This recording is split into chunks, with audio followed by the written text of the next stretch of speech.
Oh, yeah, I'm starting, right? Yeah, you're the start. Welcome back to the weekly recap. I am your host, Oh, Doubtful, and I'm here with... and Ryan Buehler. Hold up, you forgot the Let's Talk About. Come on, dude. That was supposed to be your intro. I know. Am I saying like what we're talking about, or am I just saying let's talk about movies? Just say your catchrise at this point. Let's talk. Okay. Get in the motion. Let's talk about the weekly recap.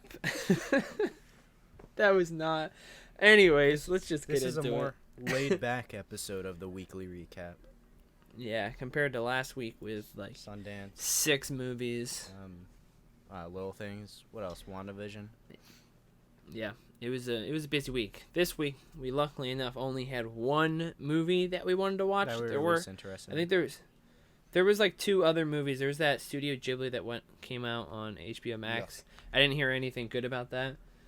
I just didn't have the opportunity to check out anything else. But this week we watched Malcolm and Marie, a new Netflix movie starring Zendaya and John David Washington. And we figured that we would combine these videos with another show that came out on HBO Max last year, right? Was showrunner for. Yeah. It came out in 2019, but there's 2 specials that recently released. You haven't finished it. True. I haven't finished it. I'm almost through it. I ran out of time before we had to record this video. I'm on episode 7, so I'm almost through the first season, and I'm really liking it so far. But what do you prefer to talk do you want to start first? with? Maybe let's. I don't know, because you have the Malcolm and Marie first on the picture. Do you want to start with that? Yeah, I guess go ahead and start with Malcolm and Marie. All right, so Malcolm and Marie, you told me that it was a film that was completely filmed during the whole worldwide pandemic. That's correct, right? It was like 1 or 2 months into the pandemic, and they announced it's a John David Washington, Zendaya, and I guess Netflix picked it up. I don't know anything about it except Sam Levinson, who wrote Euphoria. Yeah. And there was another one, what is it, Assassination Nation? Was yeah. Other film? Yeah, he did that one. Yep. And haven't seen that. This one was like pure black and white. Only 2 stars in it. It feels like there was like a bare minimum like budget and amount of people on set. Yep. And I don't know, it's a little special in its own unique way. Yeah, it added something to it. It felt really self-contained. Just really, it was about this one story, and that was it. Just about these 2 characters and their relationship. I'm going to read the description on Letterboxd for this movie. Malcolm and Marie is madly in love. A filmmaker and his girlfriend return home from his movie premiere. Smoldering tension and painful revelations push them towards a romantic reckoning. So this entire film, it's around 106 minutes. It's like an hour and 40 minutes, yeah. Yeah, an hour and 40 minutes. And the whole movie is really just about them arguing about things. It's mainly like one argument, but like build up, and they go at it for multiple different things.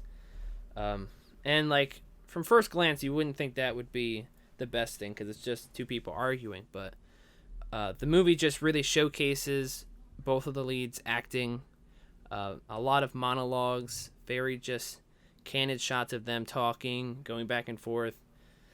What?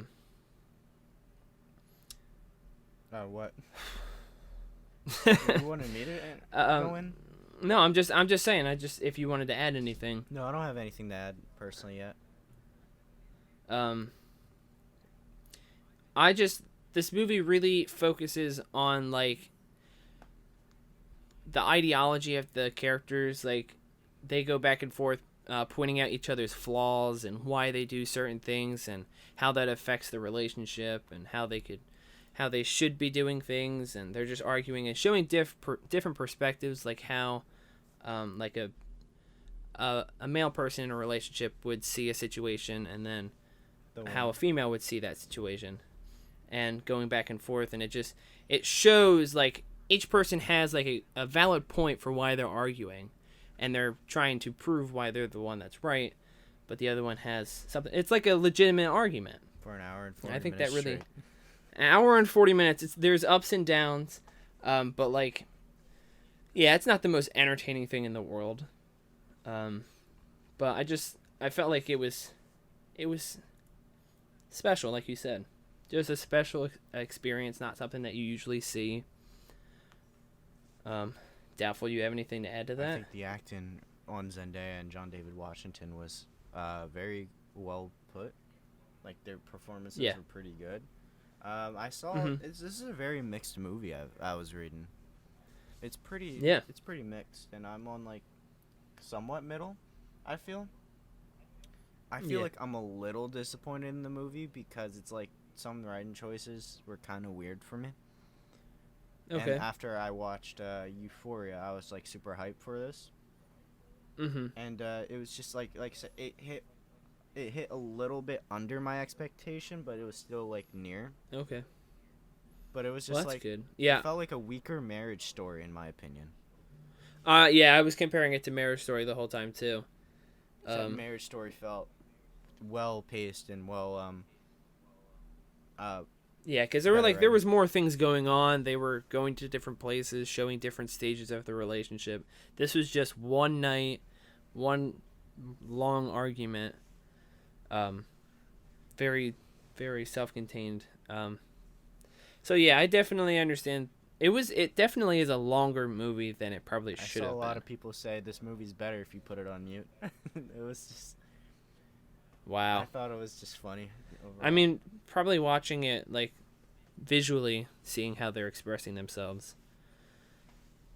Definitely probably could understand that. I don't know. There was an aspect to this movie that I felt like it would be, like, a really good, like, play that people would put on stage, like, watching it live, just between two actors going back and forth. It just had that kind of, I don't know, live show kind of feel to it. I don't know. I just had that thought while I was watching it. Like I said, the performances were that. The cinematography I thought was stellar. I like the black and white. Usually there's a lot of recent black and white movies that have been like actually like more like unique in its own way, and like the music, which I think was from I think he calls himself Labyrinth. I'm not 100% sure on that. He did it for Euphoria as well. Yeah, it is Labyrinth. I thought the music, like, composing was pretty good. It's just the writing was just a little off for me. It wasn't really... There was definitely a couple parts. There's that one part where they just, like growl at each other that I felt was, like, unnatural. I don't know if it was supposed to be. Do you know what part I'm talking about, where they're, like, sitting in, like, the lawn chairs outside? It's in the trailer. I don't remember. Where they just yell at each other, and it was like, it felt unnatural. I think that was really the only thing. Yeah, there was definitely some things that felt less natural of like a normal conversation and more of just someone just like thoughts in your head or yelling out loud to yourself or something like that. Me personally, I don't know if this is like the true intention. I'm guessing Sam Levinson put it to his own like perspective on like bad reviews and everything. Yeah, how people misinterpret things. And it feels like he just read one bad review and then made it a screenplay for an hour and 40 minutes about it. Yeah. But switched his race for some reason. Well, the race, it definitely added some elements to the movie. The way that they like express how they feel about how people like certain people view them in Hollywood and how they think that everything that they do is politically driven and stuff like that. It gives you that point of view. Everything is like politically driven in Hollywood. Such that's where I thought John David Washington's character. I see a lot of hate for John David Washington's character, which I thought at many points was in the right sometimes. And I thought Zendaya's character Murray had like the upper hands, and it's like John David Washington's Malcolm went too far in certain occasions. Yeah. But there's an extent It where just she it feels kinda real. feels like it's out of nowhere, and it's something minor, but it's something major to her, which I can completely understand. So it's like I can see both sides. That's how I felt in Marriage Story as well. Yeah. I thought I'd be rooting for Where like it's not one like you're not side. just siding with I'm one like, "Oh, person. shit." Yeah. They are motivated for good reasons, and they're proving their points. So you don't know which side to choose because they both have wrongs and rights, and that's good. It kept me interested to see where I was going, to see what was going to happen. I don't know. I thought this was an overall pretty good movie, being unique, and I think that using black and white definitely like it has significance to the story. The way that you look at different things as just black and white, but there's more to it than just wrong or right. Yeah, that's all I pretty much have to say about Malcolm and Marie. I still it was a good movie. Overall enjoyed it. I would recommend it to someone to check out. I thought it was a good experience. I'm glad we watched it. Moving on. And we can move on to Euphoria, which is an 8-episode series. On HBO. Did they confirm a second season, or is this a limited? Season is confirmed. There's 2. Okay, so there is a second season coming. That came out. I wanted to talk about it last week, but you told me to save it for this week. Yeah, and unfortunately, I didn't get finish it. the opportunity to finish it. So maybe next week we can have a small talk about the rest of this show. But for now, spoiler-free thoughts on the first season of Euphoria. HBO and A24 love child over here. Yep. And I think I really enjoyed this a lot more than, like I said, Malcolm and Marie. But to be fair, I'm comparing a movie to a series. Yeah, there's definitely when you're doing a series, you have a lot more abilities to develop characters and have more going on and stuff like that. Yeah, but I feel like the teen drama has like its highs. Its performances are pretty good, solid to me. Absolutely. It's the way this show works is it gives multiple different perspectives on high school. People go through so many different things. One person experiences high school completely different to the other person, and it's cool to see those interesting experiences unfold with these very different characters. I think my favorite part of this show is so far of what I've seen is probably like the cinematography. It's visually beautiful. Many points. The way that they move around, there's different. Hits, I think, too. Oh, definitely, yeah. The music's definitely awesome. The way they like switch from different characters, yeah. Very smooth transitions. Like there's that one scene where Zendaya's talking and it like real quick zooms out and it like goes down the hallway. I really like that. There's a scene where 2 people are texting. And they're like the way they filmed that. Do you know what scene I'm talking about? Yeah. It was just really cool how they edited it together, showing them from different locations texting, but it felt like they were together in a way. What I specifically liked a lot is each episode does a full focus on one certain character's like backstory. And it does it like every single time, and it makes me like feel for certain characters. Who's your personal favorite character in the show right now? Favorite character right now? Yes. Ooh. That's a good question here. You answer well, I think. What's your favorite character? I think because of the recent specials, and I thought the performance was stellar. I think Hunter Schafer's Jules is my personal favorite. But also up there is Zendaya's Rue, of course. Oh yeah, definitely. The 2 leads definitely are absolutely fantastic. I do think the other actors, specifically the one, oh my god, I can't remember her like actual name on the show. What's the character's name? Cassie. I have the list up. Oh, Yeah, Cassie, Sydney Sweeney is pretty good, I thought. Yeah, I definitely I'm not 200% on. Like, of course, like obviously Nate Jacob Elordi Yeah. or whatever. Yeah, He's for meant to definite. He's meant to be a shitty character, but he's overall good Yeah. for the story. Mm-hmm. His dad is also Yeah. shitty. Yeah, it's very weird. His dad is played by a familiar face, Eric Dane. Dane. He Multiple plays man from X. he plays one of the doctors on Grey's Anatomy, Mark Sloan. So it's definitely interesting to see him playing a completely different character in this show. But I think probably my favorite character is probably Rue's Sister. friend. Maud Apatow. Fezco? Fezco? Oh, Fezco? Yeah, Fezco's dope, dude. He has certain qualities. I don't want to give anything away from the show, but there's some really big things that he does, which I was very impressed with, and I just was like, if I'm being honest.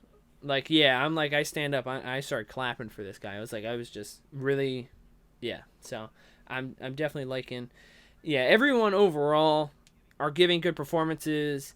The writing's I very really teen drama I wish I heavy. could yeah, a lot of drama going on, but that's good because that's what high school is about for the most part. A lot of nudity. I didn't expect it in a teen drama, I was but then very it's HBO. surprised. It's HBO. There is things that I was not expecting to experience in my life. I've seen a lot of man parts, which I was not prepared for. There's definitely some uncomfortable moments in this show, but there's a lot of uncomfortable moments in life, so it kind of captures that aspect. But like you said, each episode it kind of explains why certain characters act the way they do because of their backstory and stuff like that, and that's good. Where we'll get, I'm assuming by the end of the season, we'll have a good understanding of the characters overall. Yeah, I think I'm really liking the show, and I can't wait to finish it. Yeah, I really I sat through it like a month before Malcolm and Marie came out, just to see Zendaya's performance. I think this is without a doubt Zendaya's best performance in any sort of media, even more than in Malcolm and Marie. I think she portrays I mean, she did a fantastic job in Malcolm and Marie. That's not a spoiler. It's because this trailer. the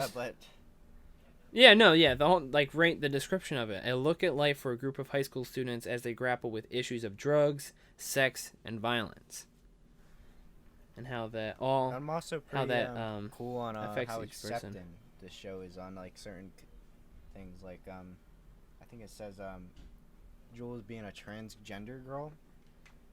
It's she's doesn't have transgender issues. She has actual teenager issues. Yeah, that's a very good point. I found that to be really well written and well I'm tired of something because also the other character besides Rue, Chris being the other black character in the show, he doesn't deal with racial issues. He just deals with his relationship and his That is a great point. I hadn't thought of that. Where they're just dealing with issues, not specific because of race. It's not who they are. Who they are. Identified as. It's it's just their characters and they're just going through shit. Yeah. I don't know. I think that's a perfect way of putting it. Definitely recommend it for people that are interested in watching a HBO Max high school drama. Yeah. So we can move on. Are we going to talk about it? Let's talk about WandaVision. Let's talk about WandaVision. The newest episode this week is pretty huge. Yeah, this is the hugest episode yet. We were hesitant. If you haven't seen WandaVision yet, you gotta watch it. Yeah, we're 100%. This is spoilers. We're trying to decide if we wanted to do just a whole video on WandaVision instead of doing the weekly things, but do an entire MCU video. No, because we like the MCU. Yeah. Hey, let us know down below if you want a full MCU video of us talking about our thoughts. Because I know in our particular group, we have a lot of different opinions on those movies. So it would probably be interesting to hear everyone's points. But it would definitely be a long video. Maybe a WandaVision with the boys. Yeah, we'll see. Let us hit that thumbs up button, and maybe we'll do a WandaVision video with the boys. Let us know down below. But this episode is pretty spectacular on certain points. The one part with Wanda. Spoilers ahead. Yeah, spoilers ahead. Wanda comes out into the real world for the first time, and is a complete badass. Probably. She's like, her accent came back. I realized. Her accent, yeah, it did come back. I loved everything about that part. Just proving how powerful she really is and how much of a force that she is, and not anyone that you should reckon with. She can fuck Thanos up, as they exactly. said in the episode. They did. Now I have a question. How did they know about that? Was that just like something that people like talked about? Was that covered? Sometimes. Like, it was in a huge battle scene. Like, where no one was. I don't know. You saw Spider-Man's face. Yeah. And then it's a shot to the world. Maybe, Far from maybe home. it was Yeah, I don't. that he almost fucked her up. Fucked Yeah. him up. Maybe it was just. That's possible. It's interesting.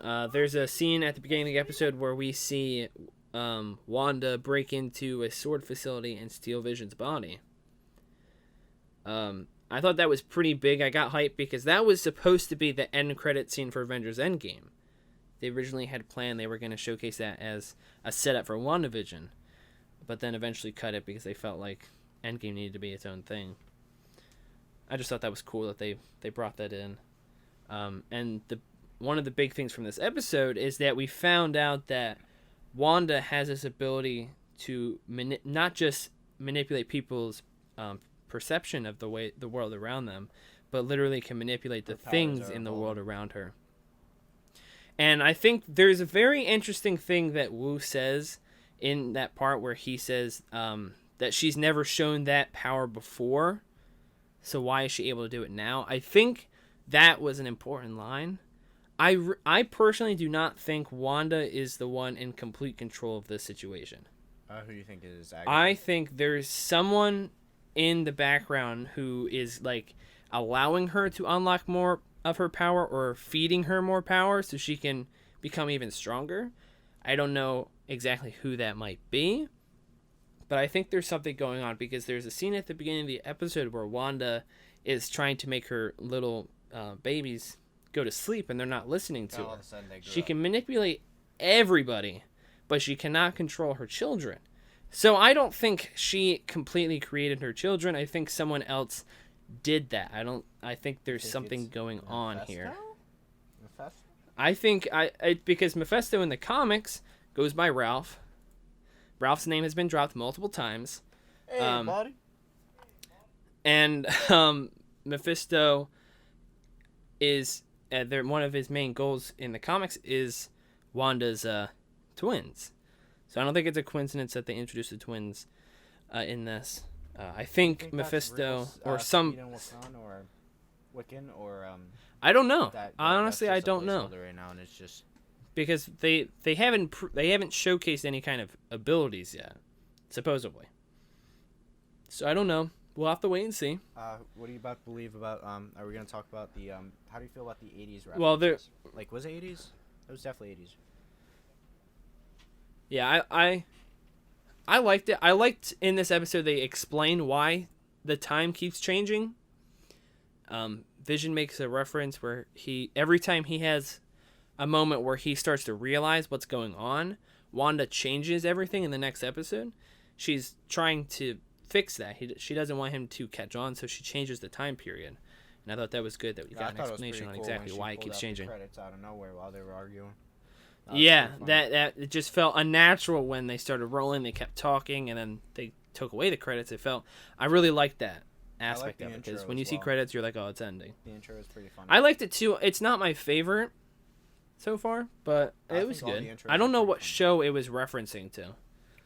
because so far they've referenced another show. There were elements that I saw of like the Full House intro. Yeah, but I don't not know as much Full House because Elizabeth Olsen, her sisters. Yeah. Ashley. You're right. That's a good point. They missed opportunity on that, but still, everything hit with you're the right. 80s, and I thought. Mm-hmm. Did you realize like Agatha was just like slipping up on plenty of things, and she's like, oh shit. Yeah, the way that she asks if she wants her to take it back and do a retake of that moment, I was like, you kind of got like really worried, like everything stopped in that moment, because like that hasn't happened before. No. So I'm very intrigued to see what her deal is, because we don't know exactly what. I don't know if she's a friend or foe. I don't know. But I'm intrigued to see where that goes. The last part. There's the one thing before the end. I want one thing before I talk about the end. When she does come out of that, like the Westview, it reminiscence off of her father in another universe. Let's be honest. It feels like a Magneto kind of moment in my. Oh yeah, because we've literally had a sequence like that where he came out of that. I don't know where it was, but he made everyone's guns turn on them. First X-Men, he had Days of Future Past, and then Dark Phoenix. He had every moment, if I'm being honest. Yeah, that's a very good way of looking at it. That's very true. That's what I feel. The like way that she turned the guns on them. I definitely think now you saying that makes sense a lot. So maybe one day we'll get to see that. But there's the one scene where Vision, speaking of X-Men, but before that, when Vision confronts Wanda about the situation, and he really shows himself being angry for the first time, like he's furious at her. He's showing emotion, and I thought that was crazy. And then they really were about to duke it out, like they were really close, and I kind of wanted to see that, but it was awesome. But the ending of the episode was the biggest thing. That was being behind Evan Peters as Quicksilver, as Pietro, and as Darcy Pietro. Said, they recast Pietro. It's like we're all confused. To be honest. Yeah, we don't know if that is just Age of Ultron, a nod Pietro? to the old X-Men. Is it an actual recast, or is it crossing universes? Or is it a different version that's not X-Men and or Age of Ultron? Yeah, exactly. We don't know anything. We just know that Evan Peters showed up. We'll know by next week, hopefully. But yeah, Evan Peters showed up in the WandaVision I as prefer Quicksilver, Pietro. To be honest, like in general. I agree. I think it's sad if that was Aaron Taylor, it probably would have been more emotional. Yeah. At the beginning of the episode, they showed files from Wanda's past, and there was a moment where they showed Wanda at like protesting, and it was like the same shot from Age of Ultron, but they framed it where Pietro wasn't in the shot, so it definitely feels like. Yeah, because they know that movie's garbage. He doesn't. We're not talking about that right now. We are. But Aaron Taylor Johnson probably didn't. It seems like he doesn't want any part in MCU because he was in the worst MCU movie. He was not in the. Okay, all right. We are not going to have this argument right now. We don't have time for that. We'll talk about Age of Ultron one of these days. Age of Ultron with the boys. Age of Ultron with the boys. Let us know down below if you want to see that. But overall, this was a great episode. I can't wait to see where this show is going. Yeah, this was a good week. Next week is going to be pretty crazy. We got a lot of movies coming out. On the WandaVision aspect? Crazier, yeah. Yeah, we got another WandaVision episode. I'm going to try to finish Euphoria, and then I don't know if we'll talk about Euphoria again. Yeah, it depends on what happens next week, but we'll figure it out. Yeah, anything else you want to say? Super Bowl Sunday had no commercials. Venom 2 would have saved us. Yeah, it would have. We only got an M. Night Shyamalan movie trailer, which I'm hyped for. And we got a tease of a Falcon and Winter Soldier trailer, and then you had to go online to watch the full trailer. It was a good trailer. I don't know. I'm very excited to see the chemistry between Falcon and the Winter Soldier. I don't know if they do anything. And I'm very like curious to crazy see. like it won't be as crazy as WandaVision or unique, but It's not. No, not on any yeah, level. The action looked pretty good, and like the visuals. Pretty good, pretty yeah. Good. And it's probably gonna be a really funny show. Yep. Just with them going back and forth. But I think that is all for this week. Thanks for tuning in to the weekly recap. This has been Ryan Buehler, and you guys have a great day. See you next week. Bye-bye.